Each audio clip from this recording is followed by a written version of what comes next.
मैं हमारे विपक्ष के साथियों से यही कहूंगा कि आप तैयारी करके क्यों नहीं आते जी? थोड़ी मेहनत कीजिए। और मैंने 5 साल दिया आपको मेहनत करने के लिए। 18 में कहा था कि 23 में आप आना, जरूर आना। 5 साल भी नहीं कर पाए आप लोग। क्या हाल है आप लोगों का, क्या दारिद्र्य है। आदरणीय अध्यक्ष जी,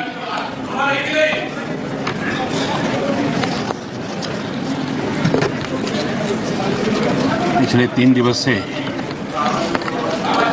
अनेक वरिष्ठ महानुभाव आदरणीय सदस्यों ने अपने विचार व्यक्त किए हैं।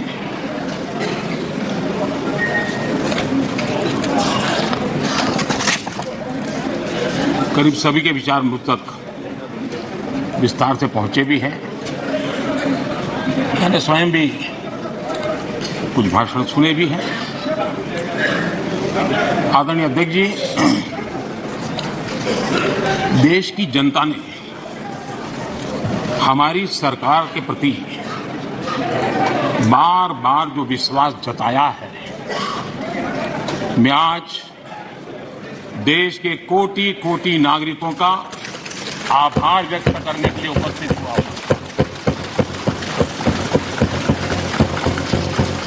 और अध्यक्ष जी कहते हैं भगवान बहुत दयालु है और भगवान की मर्जी होती है कि वो किसी न किसी के माध्यम से अपनी इच्छा की पूर्ति करता है, किसी न किसी को माध्यम बनाता है। मैं इसे भगवान का आशीर्वाद मानता हूं कि ईश्वर ने विपक्ष को सुझाया और वो प्रस्ताव लेकर आए।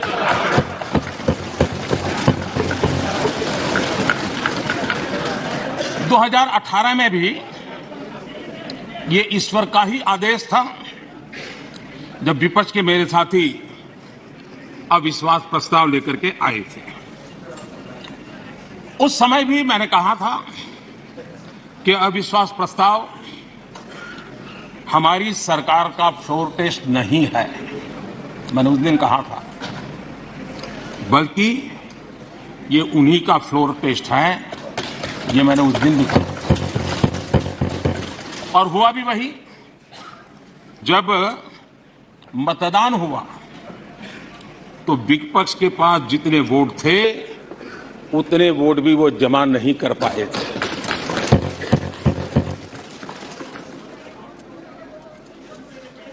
और इतना ही नहीं, जब हम सब जनता के पास गए तो जनता ने भी पूरी ताकत के साथ इनके लिए नो कॉन्फिडेंस घोषित कर दिया।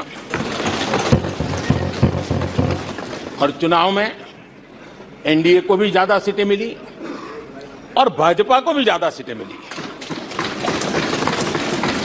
यानी एक तरह से विपक्ष का अविश्वास प्रस्ताव हमारे लिए शुभ होता है।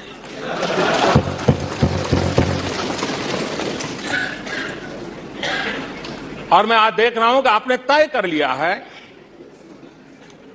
कि एनडीए और बीजेपी 2024 के चुनाव में पुराने सारे रिकॉर्ड तोड़ करके भव्य विजय के साथ जनता के आशीर्वाद से वापस आएंगे।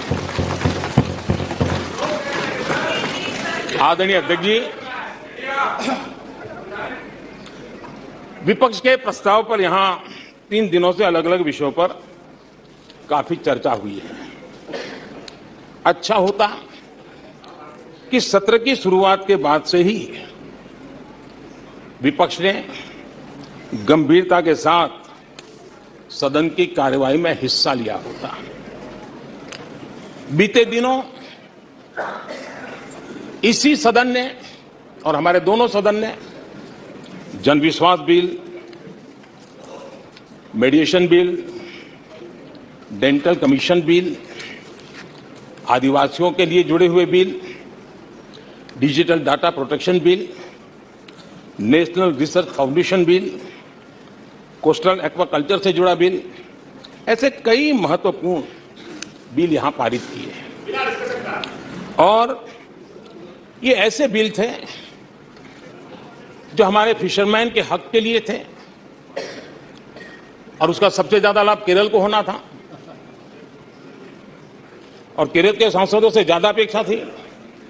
तो ऐसे बिल पर तो अच्छे ढंग से हिस्सा लेते, लेकिन राजनीति उन पर ऐसी हावी हो चुकी है, उनको फिशरमैन की चिंता नहीं है।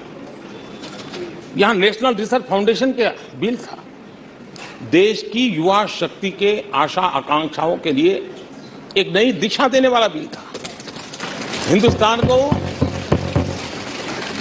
एक साइंस पावर के रूप में भारत कैसे उभरे, वैश्विक दिग्दृष्टि के साथ सोचा गया था। उससे भी आपका इतराज। डिजिटल डाटा प्रोटेक्शन बिल, ये बिल अपने आप में देश के युवाओं के जज्बे में जिस बात आज प्रमुखता से है, उससे जुड़ा हुआ था।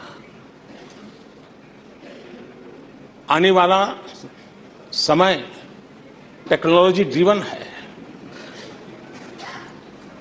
आज डाटा को एक प्रकार से सेकंड ऑयल के रूप में, सेकंड गोल्ड के रूप में माना जाता है। उस पर कितनी गंभीर चर्चा की जरूरत थी, लेकिन राजनीति आपके लिए प्राथमिकता थी।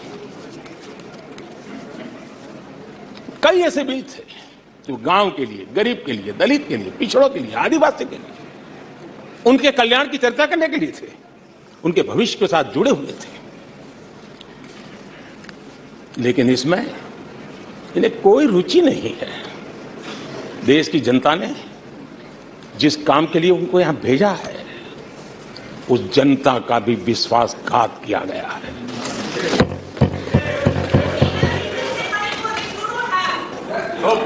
विपक्ष के कुछ दलों के लिए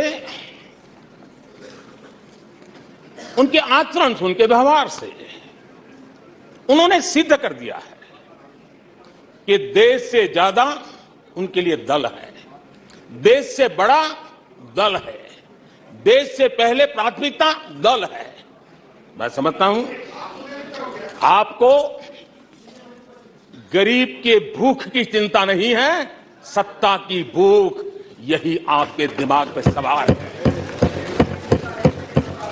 आपको देश के युवाओं के भविष्य की परवाह नहीं है, आपको अपने राजनीतिक भविष्य की चिंता है। और माननीय अध्यक्ष जी, आप झूठे एक दिन सदन चलने भी दिया इस काम के लिए। आप झूठे तो अविश्वास प्रस्ताव पर झूठे, और अपने कट्टर भ्रष्ट साथी उनकी शर्त पर मजबूर होकर के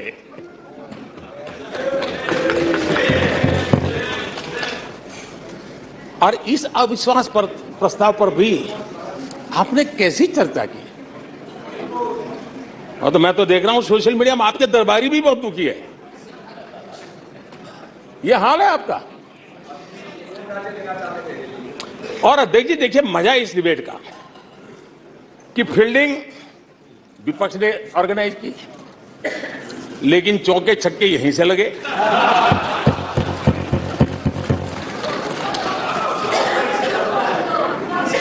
और विपक्ष नो कॉन्फिडेंस मोशन पे नो बॉल पर ही करता आगे चलता जा रहा है। इधर से सेंचुरी हो रही है, उधर से नो बॉल हो रहा है। अध्यक्ष जी, मैं हमारे विपक्ष के साथियों से यही कहूंगा कि आप तैयारी करके क्यों नहीं आते जी? थोड़ी मेहनत कीजिए। और मैंने 5 साल दिया आपको मेहनत करने के लिए। 18 में कहा था कि 23 में आप आना, जरूर आना। 5 साल भी नहीं कर पाए आप। क्या हाल है आप लोगों का, क्या दारिद्र्य है।